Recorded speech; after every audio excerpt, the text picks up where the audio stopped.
Привет, друзья! Если вы не подписаны на канал, подписывайтесь, а если подписаны, проверьте колокольчик, а также ставьте лайки, много комментируйте и распространяйте наше видео. Президент Республики Молдова Майя Санду вместе с командой советников посетила населенный пункт Пересечино Аргеевского района. Глава государства обсудила с пришедшими гражданами проблемы населенного пункта, который является одним из крупнейших в регионе, а также ситуацию в стране. Я много раз убеждалась в том, что где бы ни жили люди, они прежде всего хотят справедливости. Реформа судебной системы является основной задачей нового правительства. Мы начали наводить порядок в государственных учреждениях, чтобы они работали на граждан, а не на группы интересов. Начали с внесения поправок в законы, которые позволили бы очистить коррупционную систему. Ведется борьба со схемами хищения денег и активов государства, приняты меры по поддержке людей с низкими доходами, подчеркнула президент Майя Санду в беседе с гражданами. По словам главы государства, есть несколько важных направлений, которые требуют срочного вмешательства, поскольку долгие годы им не уделяли должного внимания. Она упомянула инфраструктуру, региональное развитие, охрану окружающей среды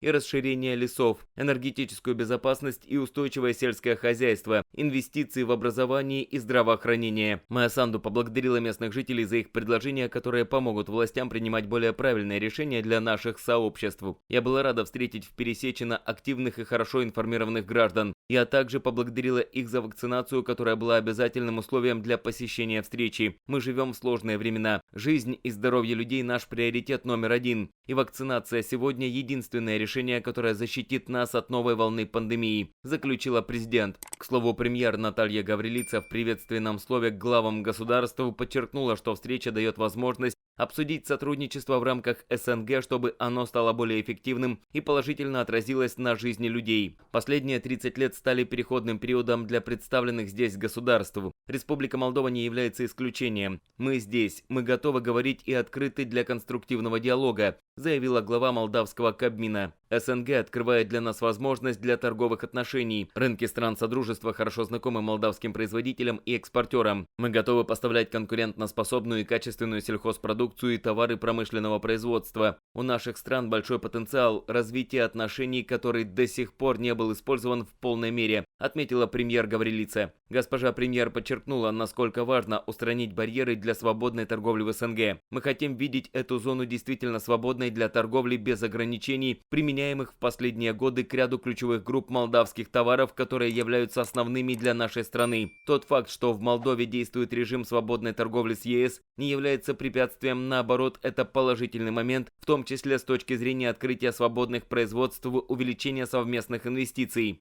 Наталья Гаврилица отметила: последние 2 года мы живем в новой реальности. Пандемия сильно ударила по нашим странам. Благодарю партнеров за оказанную помощь в борьбе с коронавирусом. Республика Молдова рассчитывает на тесное сотрудничество в сфере энергетики и на скорейшее решение вопроса о поставках природного газа. Уверена, что предложенный нами подход найдет понимание у наших партнеров. На этом я с вами прощаюсь. Подписывайтесь на наш канал, жмите на колокольчик, а также не забудьте перейти на наш сайт, странички в Instagram и Facebook. Ссылки в описании.